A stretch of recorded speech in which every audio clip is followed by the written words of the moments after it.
Welcome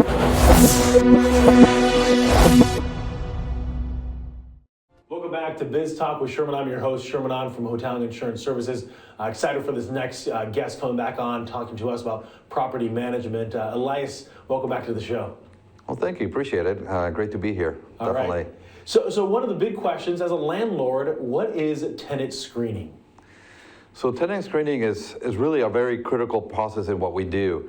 That is what we have, anytime we want to lease a property, we want, and we put it out there for marketing and have applications come through, we want to verify the information that the applicants, that the new resident, has, so that way we know that we're making a good decision when we are putting someone in a property. So a lot of times then, what are some of the main components that you guys are looking at when it comes to tenant screening? So we actually take about 8 different components within the screening process. We do the criminal background, whether it's local or national. We do the rental history, employment history. We do the credit reports. We do eviction history as well. So we look at each one of those independently to make sure that what they're telling us is accurate. Now, does a tenant have to give consent to this kind of screening? Yes. Yeah, they have to give consent to the credit reporting for sure, and to obtaining any information from their previous landlords. So that definitely has to be. Anything that's public, like a criminal background, those kind of things, they do not require any kind of release, because it is public information that's out there. Now, are there certain things that are total deal breakers, Elias, when you're looking at someone's background here? Yes, evictions. Period. and kind of why is that? Why is that such a deal breaker for you as you kind of look at that history? Because it's important to, if someone had to evict them, that means that there's a really negative history. Now, obviously, when we look at an application and we look at information, we want to kind of find the timelines. If something happened 10, 15 years ago, then obviously we want to verify the thing that's more current. Okay, how are they doing now? Because that is really important. And there are actually a few things that we are actually watched over by HUD, the Housing and Urban Development.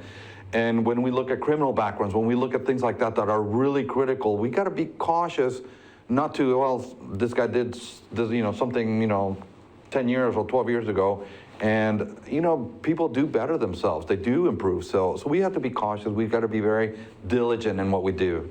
Now, in our previous segment, we had Janet Martinez talking about credit score. Is there a certain minimum score that you're saying, you know what, our tenants need to be at this level in order for them to kind of get screened through over at the many of properties that you run? Yeah, I mean, a lot of it has to do with the type of property we know that they're applying for. Typically, lower income properties, we're not looking at a higher credit score. We do want to make sure that they have 500, 550 and above from that point. If you're looking at a higher end property, then we're certainly looking most likely at a minimum 670 to almost 7 in the 700s. So the credit score is important.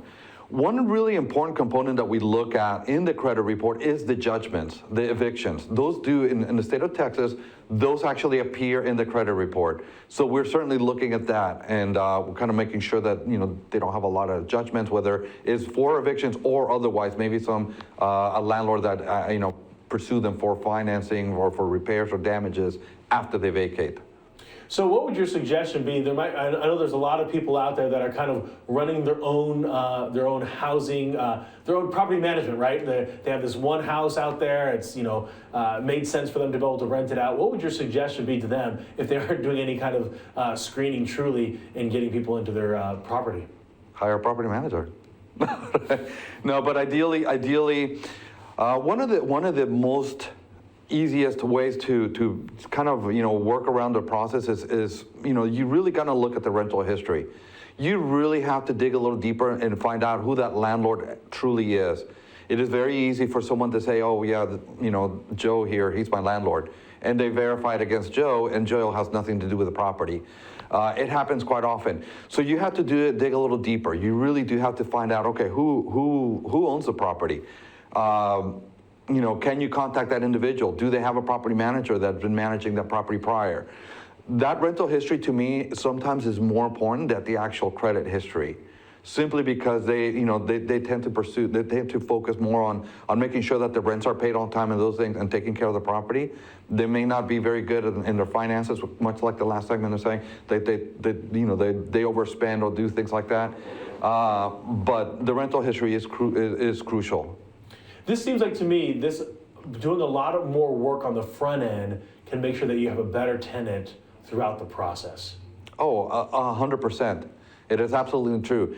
You have to do that legwork up front, because once you commit to a contract, you are stuck in a contract, and then the only way to get out of it, if someone truly doesn't pay or has a problem, is through an eviction process. And it sounds like it's gotten a little bit longer. Yeah, it sounds like it's a little bit more lengthy than just, hey, you missed 2 payments now, you're out of the house. It sounds like you have to kind of go through some specific rules and regulations in order to evict someone.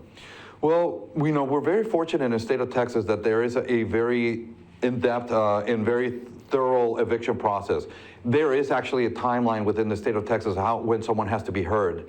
But ultimately, during COVID and all those things, well, there is a lot of backlog in the court system, so we have to account for that as well. So there's definitely a lag in that, but the process is very finite within the state of Texas of how the eviction has to be handled.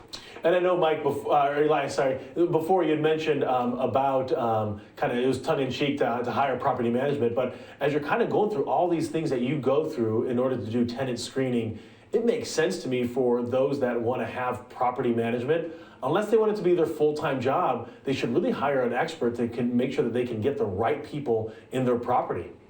Yeah, I mean, it's so true, because I do gain a tremendous amount of clients, but I gain them after they're already having problems with the tenant. Once they're not being able to collect, it's like, okay, there is actually a level of leniency that from a homeowner trying to manage their own property than they are from someone trying to follow more strictly to adhere to the lease agreement, to the terms of the lease. And so yeah, there is a tendency to come to us when they're already kind of way behind. It's like, can you help us now? It's like, well, I mean, we can, but I don't like to jump in the middle and just immediately make an enemy. So essentially, but yeah, it is crucial that they hire somebody that knows how to handle the process and do the proper screening, do those things ahead of time. I can only imagine you must have an endless amount of stories about kind of the tenants from hell, if you will. we have our share. Right. We thought about writing a book about it anyway. It would be a good book. Some great photos as well. Well, thanks so much, Elias, for coming on the show and sharing with us some property management tips when it comes to tenant screening. We're going to take a quick commercial break, folks, and we'll be coming right back. Thank you.